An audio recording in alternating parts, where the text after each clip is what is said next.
The story of the goblins who stole a sexton. In an old abbey town down in this part of the country, a long, long while ago. So long that the story must be a true one, because our great-grandfathers implicitly believed it. There officiated as sexton and gravedigger in the churchyard one Gabriel Grubb.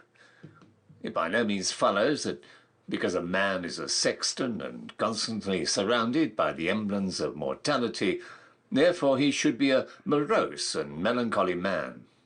Your undertakers are the merriest fellows in the world, and I once had the honour of being on intimate terms with a mute who in private life and off duty was as comical and jocose a little fellow as ever chirped out a devil-may-care song, without a hitch in his memory, or drained off a good stiff glass without stopping for breath. But notwithstanding these precedents to the contrary, Gabriel Grubb was an ill-conditioned, cross-grained, surly fellow, a morose and lonely man who consorted with nobody but himself, and an old wicker bottle which fitted into his large, deep waistcoat pocket, and who eyed each merry face as it passed him by with such a deep scowl of malice and ill-humour as it was difficult to meet without feeling something the worse for. A little before twilight, one Christmas Eve, Gabriel shouldered his spade, lighted his lantern, and betook himself towards the old churchyard, for he had got a grave to finish by the next morning, and feeling very low, he thought it might raise his spirits, perhaps, if he went on with his work at once. As he went his way up the ancient street, he saw the cheerful light of the blazing fires gleam through the old casements, and heard the loud laugh and cheerful shouts of those who were assembled around them. He marked the bustling preparations for next day's cheer, and smelled the numerous savoury odours consequent thereupon, and as they steamed up from the kitchen windows in clouds.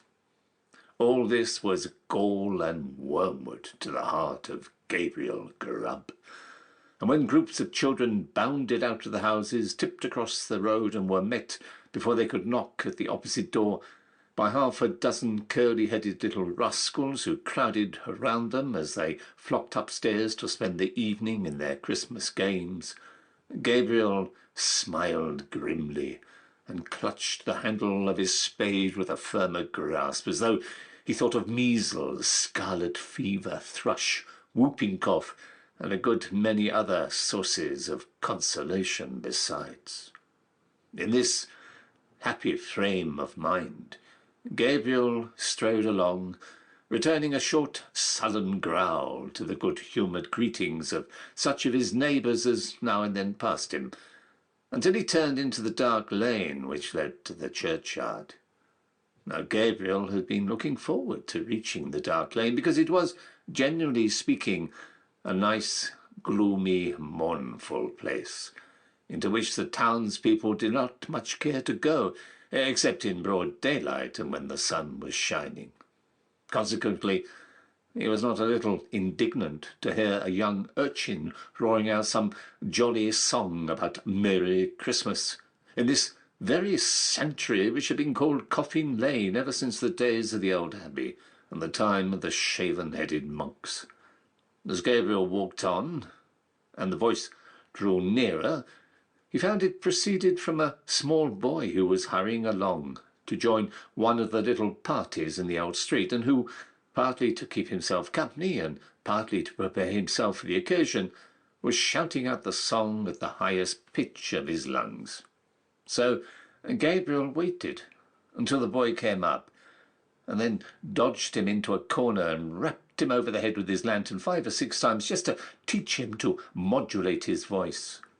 And as the boy hurried away with his hand to his head, singing quite a different sort of tune, Gabriel Grubb chuckled very heartily to himself, and entered the churchyard, locking the gate behind him. He took off his coat, set down his lantern, and getting into the unfinished grave, worked at it for an hour or so with right good will. But the earth was hardened with frost, and it was no easy matter to break it up and shovel it out, and although there was a moon, it was a very young one, and shed little light upon the grave, which was in the shadow of the church.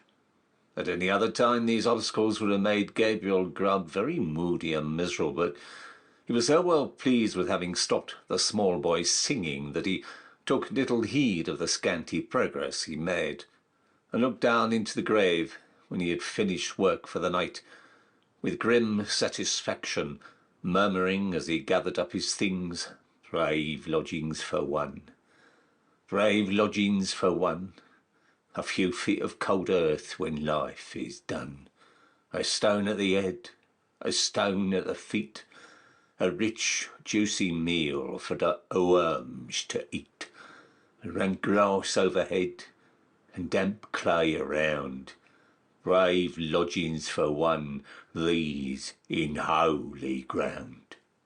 "Oh," laughed Gabriel Grubb, as he sat himself down on a flat tombstone which was a favourite resting place of his, and drew forth his wicker bottle.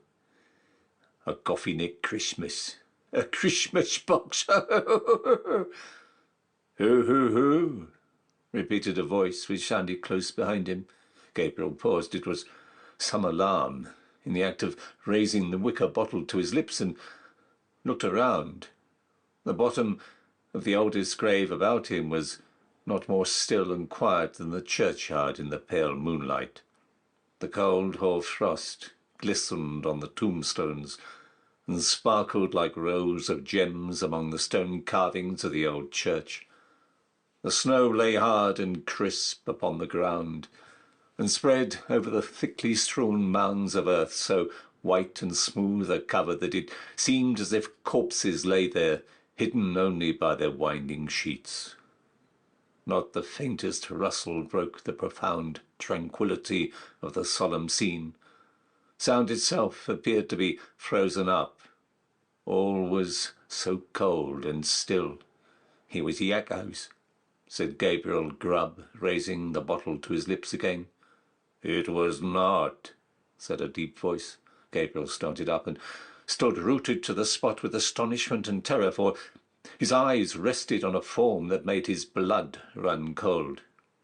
Seated on an upright tombstone, close to him was a strange, unearthly figure, whom Gabriel felt at once was no being of this world.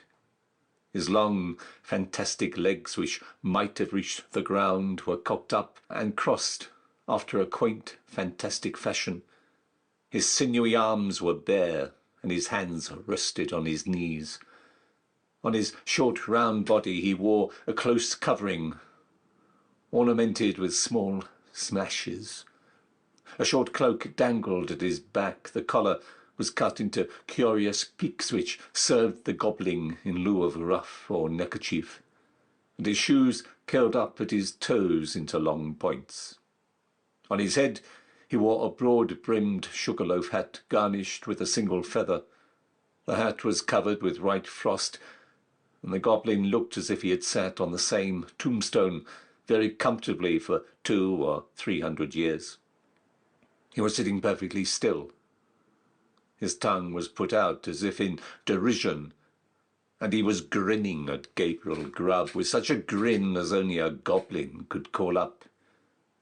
"It was not the echoes," said the goblin. Gabriel Grubb was paralysed and could make no reply. "What do you do here on Christmas Eve?" said the goblin sternly. I came to dig a grave, sir," stammered Gabriel Grubb. "What man wanders among graves and churchyards on such a night as this?" cried the goblin. "Gabriel Grubb! Gabriel Grubb!" screamed a wild chorus of voices that seemed to fill the churchyard. Gabriel looked fearfully round. Nothing was to be seen. "Why are you going that bottle?" said the goblin. "Holland, sir," replied the sexton, trembling more than ever, for he had brought it off the smugglers, and he thought that perhaps his questioner might be in the excise department of the goblins. "Who drinks Hollands alone, and in a churchyard on such a night as this?" said the goblin. Gabriel Grubb, Gabriel Grubb, exclaimed the wild voices again. The goblin leered maliciously at the terrified Sexton, and then, raising his voice, exclaimed, "And who then is our fair and lawful prize?" To this inquiry, the invisible chorus replied in a strain that sounded like the voices of many choristers singing to the mighty swell of the old church organ, a strain that seemed borne to the sexton's ears upon a wild wind, and to die away as it passed onwards, but the burden of the reply was still the same. Gabriel Grubb, Gabriel Grubb. The goblin grinned a broader grin than before, as he said, "Well, Gabriel, what do you say to this?" The sexton gasped for breath. "What do you think of this, Gabriel?" said the goblin, kicking up his feet in the air on either side of the tombstone, and looking at the turned-up points with as much complacency as if he had been contemplating the most fashionable pair of Wellingtons in all Bond Street. It's very curious, sir," replied the sexton, half dead with fright. "Very curious and very pretty, but I think I'll go back and finish my work, sir, if you please." "Work?" said the goblin. "What work?" "At the grave, sir. Making the grave," stammered the sexton. "Oh, the grave, eh?" said the goblin. "Who makes graves at a time when all other men are merry and takes a pleasure in it?" Again the mysterious voices replied, "Gabriel Grubb, Gabriel Grubb." I'm afraid my friends want you, Gabriel," said the goblin, thrusting his tongue further into his cheek than ever, and a most astonishing tongue it was. "I'm afraid my friends want you, Gabriel," said the goblin. "Under favour, sir," replied the horror-stricken sexton. I don't think they can, sir. They don't know me, sir. I don't think the gentlemen have ever seen me, sir." "Oh, yes, they have," replied the goblin. "We know the man with the sulky face and grim scowl that came down the street tonight, throwing his evil looks at the children and grasping his burying spade the tighter. We know the man who struck the boy in the envious malice of his heart, because the boy could be merry and he could not. We know him, we know him." Here the goblin gave a loud, shrill laugh, which the echoes returned 20-fold, and throwing his legs up in the air, stood upon his head, or rather upon the very point of his sugar-loaf hat, on the narrow edge of the tombstone, whence he threw a somerset with extraordinary agility right to the sexton's feet, at which he planted himself in the attitude in which tailors generally sit upon the shop-board. I'm afraid I must leave you, sir," said the sexton, making an effort to move. "Leave us?" said the goblin. "Gabriel Grubb going to leave us? Ho, ho, ho!" As the goblin laughed, the sexton observed for one instant a brilliant illumination within the windows of the church, as if the whole building were lighted up. It disappeared, and the organ pealed forth a lively air, and whole troops of goblins, the very counterpart of the first one, poured into the churchyard and began playing at leapfrog with the tombstones, never stopping for an instant to take breath, but overing the highest among them, one after the other, with the most marvellous dexterity. The first goblin was a most astonishing leaper, and none of the others could come near him. Even in the extremity of his terror, the sexton could not help observing that, while his friends were content to leap over the common-sized gravestones, the first one took the family vaults, iron railings and all, with as much ease as if there had been so many street posts. At last The game reached to a most exciting pitch. The organ played quicker and quicker, and the goblins leaped faster and faster, coiling themselves up, rolling head over heels upon the ground, and bounding over the tombstones like footballs. The sexton's brain whirled round him with the rapidity of the emotion he beheld, and his legs reeled beneath him, as the spirits flew before his eyes, when the Goblin King, suddenly darting towards him, laid his hand upon his collar, and sank with him through the earth. When Gabriel Grubb had time to fetch his breath, which the rapidity of his descent had for the moment taken away, he found himself in what appeared to be a large cavern, surrounded on all sides by crowds of goblins, ugly and grim. In the centre of the room, on an elevated seat, was stationed his friend of the churchyard, and close behind him stood Gabriel Grubb himself, without power of motion. "Cold tonight," said the king of the goblins. "Very cold. A glass of something warm here." At this command, half a dozen officious goblins, with a perpetual smile upon their faces, whom Gabriel Grubb imagined to be courtiers on that account, hastily disappeared, and presently returned with a goblet of liquid fire, which they presented to the king. "Ah!" cried the goblin, whose cheeks and throat were transparent as he tossed down the flame. "This warms one indeed. Bring a bumper of the same for Mr. Grubb." It was in vain for the unfortunate Sexton to protest that he was not in the habit of taking anything warm at night.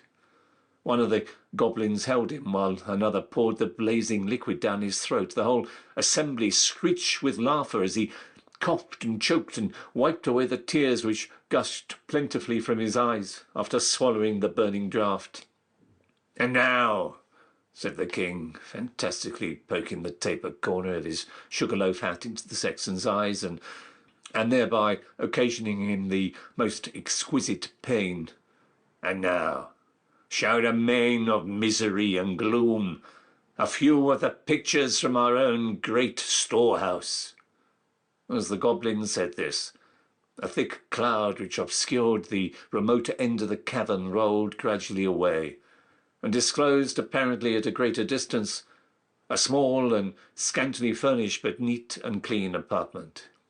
A crowd of children were gathered round a bright fire, clinging to their mother's gown and gambolling around her chair. The mother occasionally rose and drew aside the window curtain, as if to look for some expected object. A frugal meal was readily spread upon the table, and an elbowed chair was placed near the fire. A knock was heard at the door.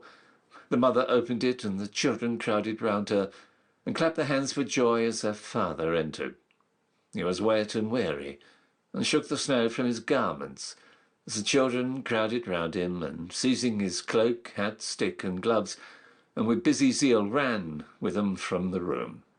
Then, as he sat down to his meal before the fire, the children climbed about his knee, and the mother sat by his side, and all seemed happiness and comfort.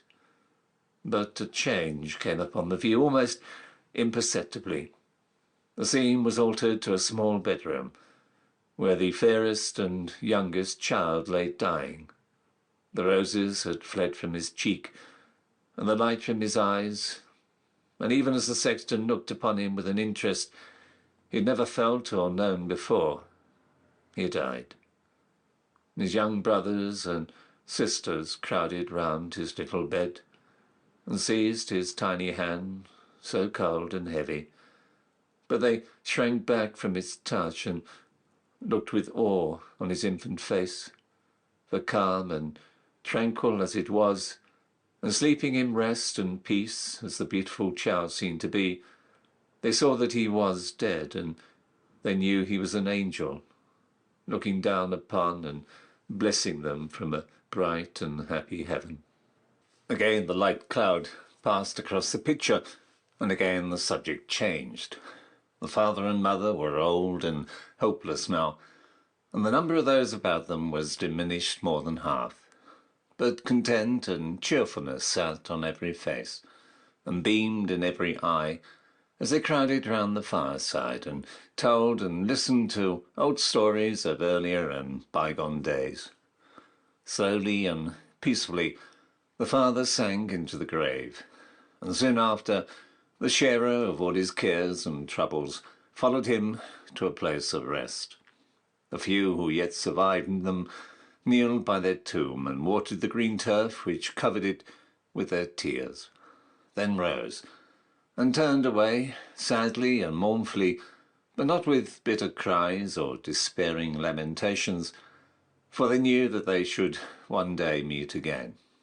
And once more they mixed with the busy world, and their content and cheerfulness were restored. The cloud settled upon the picture and concealed it from the sexton's view. "What do you think of that, then?"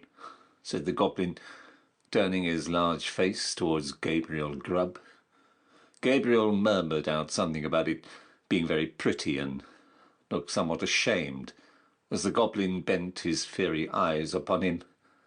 "You are miserable man," said the goblin in a tone of excessive contempt.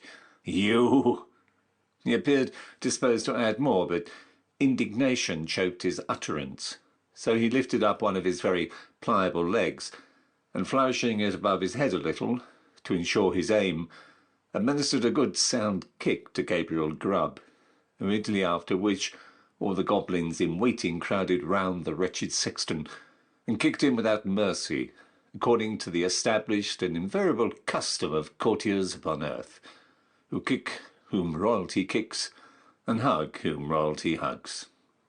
"Show him some more," said the king of the goblins. At these words the cloud was dispelled, and a rich and beautiful landscape was disclosed to view.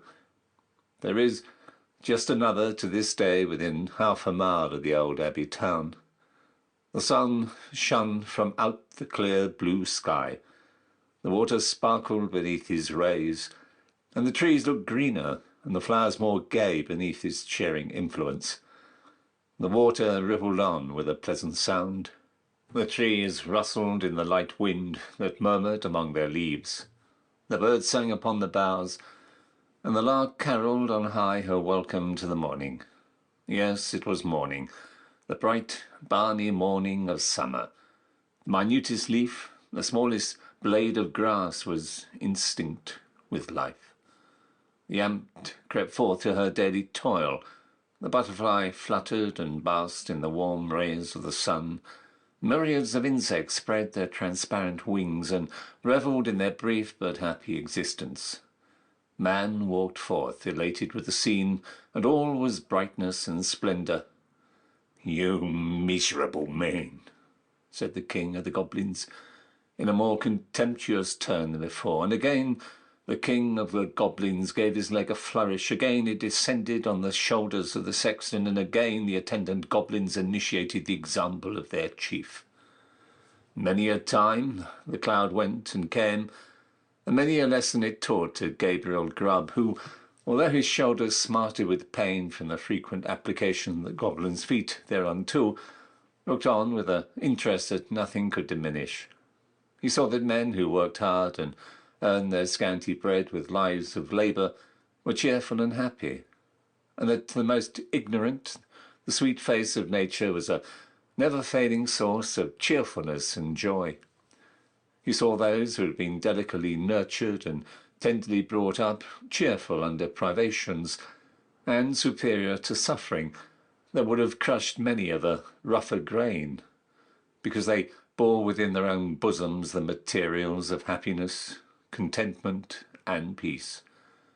He saw that women, the tenderest and most fragile of all God's creatures, were the oftenest superior to sorrow, adversity, and distress.